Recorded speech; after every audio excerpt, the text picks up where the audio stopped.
देखो इसमें लिखा है in order to determine the leviability of tax on the remuneration paid to the directors. भाई डायरेक्टर को चेक करना पड़ेगा। क्या चेक करना पड़ेगा कि डायरेक्टर एम्प्लॉय है या नहीं है। अगर तो वो एम्प्लॉय है तो भाई एम्प्लॉयर एम्प्लॉय रिलेशनशिप जहां स्टैब्लिश हो रहा है वो तो शेड्यूल 3 में आ गया सीधा सीधा। ना वो सप्लाई ऑफ गुड्स है ना वो सप्लाई ऑफ सर्विस, और उस पर जीएसटी भी नहीं है ना, उस पर जीएसटी भी नहीं है। शेड्यूल 3 में हम लोगों ने पढ़ा था। तो we first need to ascertain, सबसे पहले हमें क्या चेक करना चाहिए, whether the director is an employ, कि भाई कहीं वो एम्प्लॉय तो नहीं है कंपनी का, ऑफ द कंपनी और नॉट। भाई या तो वो एम्प्लॉय होगा या तो वो एम्प्लॉय नहीं होगा।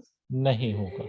ठीक है, तो यहाँ पर सिचुएशन क्या आती है, अगर वो एम्प्लॉय है तो नीचे वाला पैराग्राफ हम लोग रीड करेंगे। अगर क्या है, वो एम्प्लॉय है, एम्प्लॉय है। ठीक है, और ऊपर आ जाता है इज नॉट एन एम्प्लॉय। ठीक है, देखो अब आगे देखते क्या लिखा है, services provided by the independent directors. भाई इंडिपेंडेंट डायरेक्टर्स कंपनी का एम्प्लॉय नहीं होना चाहिए। अगर आप डेफिनेशन देखोगे ना इंडिपेंडेंट डायरेक्टर की, हाँ जी। तो इंडिपेंडेंट डायरेक्टर्स ये कंपनी के एम्प्लॉय नहीं होते, ये बात याद रखना। अगर आप कंपनीज एक्ट में डेफिनेशन देखोगे तो इंडिपेंडेंट डायरेक्टर का कंपनी का एम्प्लॉय नहीं होना जरूरी है, कि वो कंपनी का एम्प्लॉय नहीं होना चाहिए।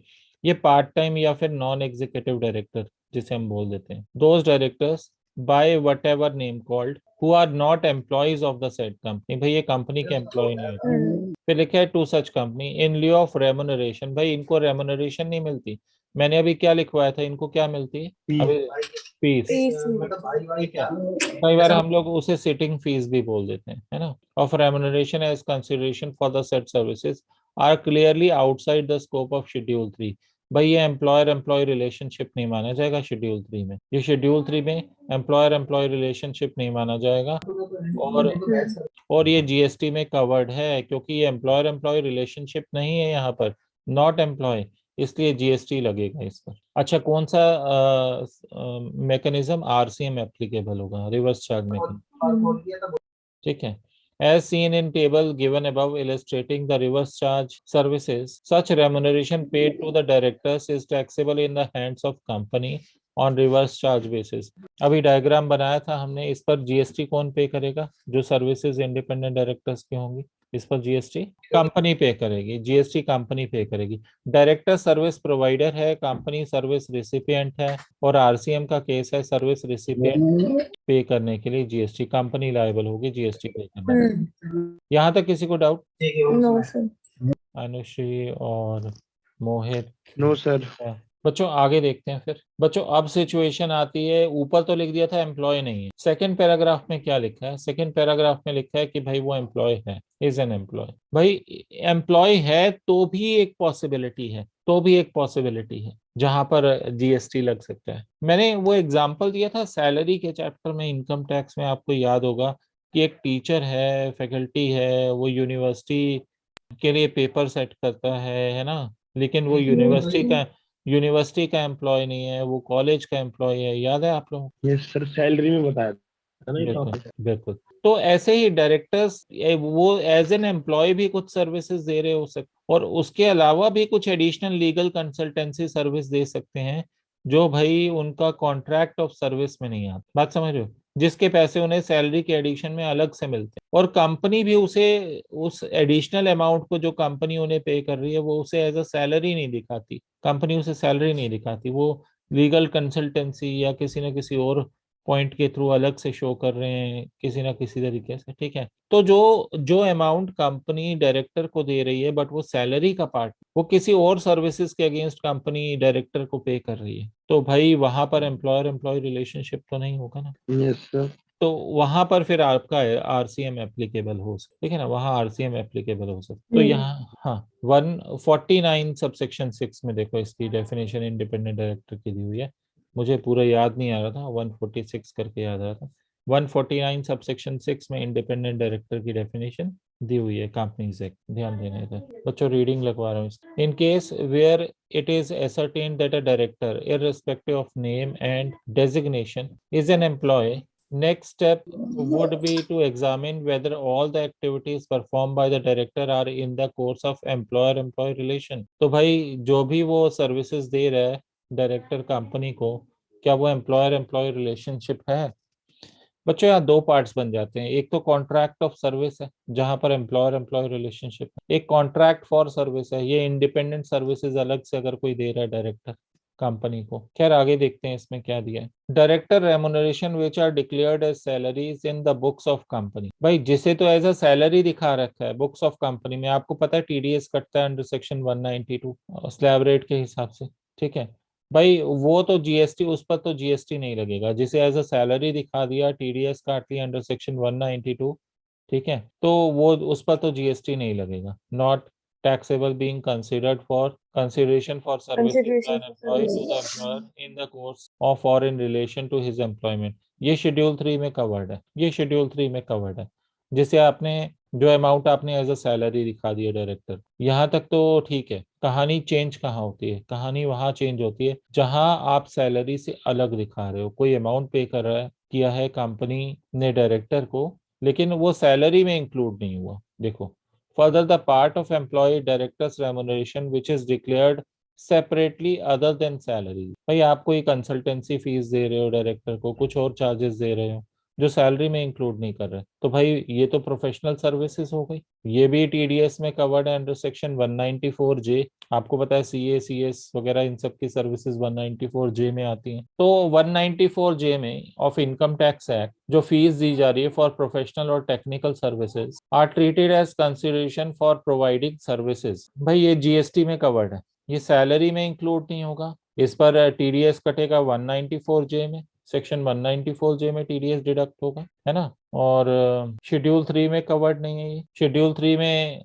आपको पता ही है, not supply of service, not supply of goods, वो वाला पॉइंट आता है। सीधी सी बात है, जो सैलरी नहीं है, सर्विस मानी गई है, प्रोफेशनल फीस मानी गई है, 194 जे के अकॉर्डिंग टीडीएस लग रहा है।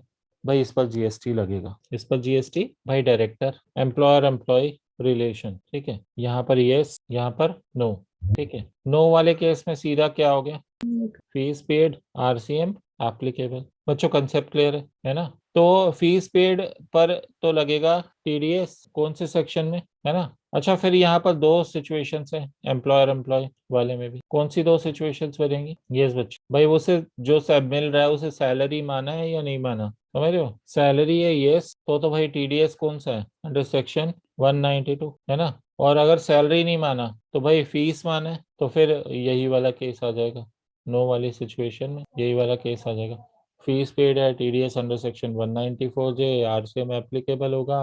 बच्चों कंसेप्ट समझ में आ गया? तो एम्प्लॉयर एम्प्लॉय रिलेशन होने के बाद भी हो सकता है कि वो सैलरी के एडिशन में भी कुछ फीस ले रहा हो। मतलब वो एम्प्लॉयर एम्प्लॉय की सर्विसेज तो दे रहा है, साथ में कुछ वो एडिशनली कुछ प्रोफेशनल सर्विसेज भी दे रहा हो। तो भाई एडिशनली जो प्रोफेशनल सर्विसेज देगा उसके अगेंस्ट जो फीस लेगा, तो भाई वो आरसीएम में आ जाएगी। कंसेप्ट क्लियर है बच्चों? यही उसका कंक्लूजन है। आगे बढ़ते हैं, नेक्स्ट देख। अच्छा ये सेक्शन 192 और 194 जे, बच्चों ये इनकम टैक्स एक्ट के हैं, आईटी एक्ट लिख लेना, इनकम टैक्स एक्ट के हैं। Person liable to pay GST on renting of motor vehicle services. Motor vehicle services की बात कर रहे हैं, ध्यान देना। Services by way of renting of any motor vehicle design to carry passengers. बच्चों की पॉइंट्स को हाईलाइट कर रहा हूँ। सर्विस क्या है? पैसेंजर्स कैरी करने की। अच्छा सर्विस क्या है? Renting of any motor vehicle. तो भाई जिन जिन पॉइंट्स को हाईलाइट कर रहा हूँ भाई सबसे अच्छे से इन्हें रिटेन करना है। भाई आप किसी को मोटर व्हीकल दे रहे हो, गाड़ी दे रहे हो, रेंट पे दे रहे हो, और सबसे बड़ी बात गाड़ी में फ्यूल डलवा कर दे रहे हो, पेट्रोल डीजल जो भी है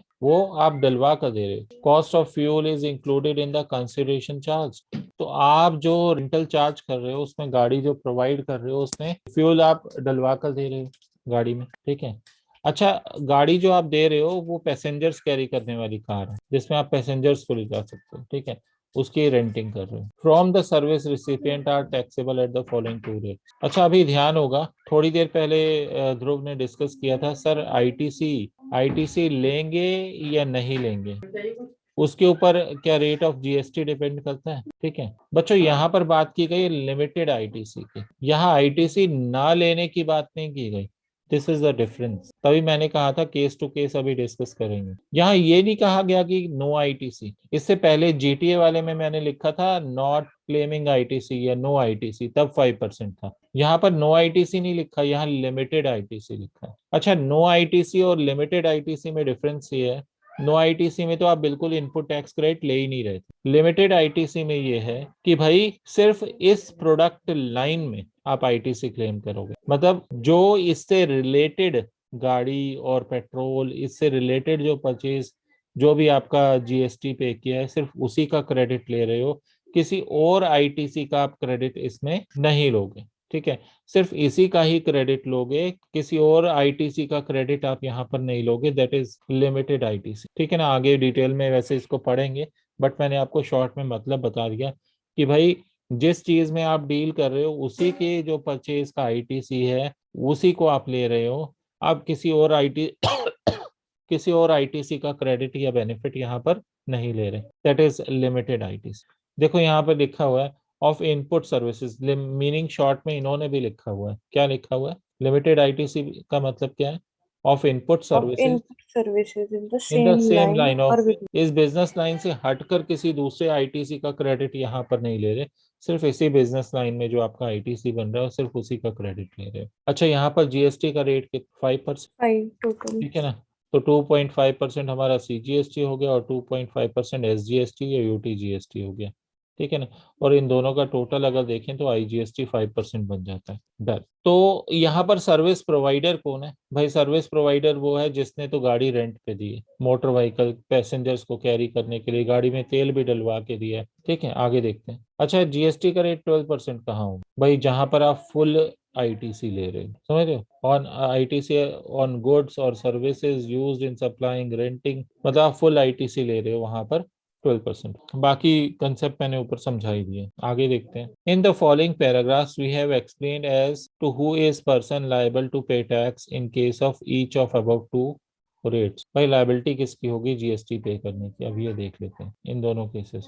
बच्चों ध्यान देना, where GST is payable at the rate 5%, supplier is other than body corporate. भाई ये सर्विस प्रोवाइडर की बात कर रहे हैं, सर्विस प्रोवाइडर जो है वो बॉडी कॉर्पोरेट नहीं होना चाहिए, ये ध्यान रख, क्या नहीं होना चाहिए बच्चों, Body corporate नहीं होगा। तभी आरसीएम अप्लाई होगा, ये सारी कंडीशंस फुलफिल होनी चाहिए। इसके अलावा भी मैं एक दो कंडीशंस और भी लिखवाऊंगा। पहली बात तो जो सर्विस प्रोवाइडर है वो बॉडी कॉर्पोरेट नहीं होना चाहिए। दूसरा पॉइंट ये है कि जो सर्विस रेसिपिएंट है, ठीक है, वो बॉडी कॉर्पोरेट होना चाहिए। पॉइंट क्लियर है, Yes sir. जो सर्विस रेसिपिएंट है वो बॉडी कॉर्पोरेट होना चाहिए। डन।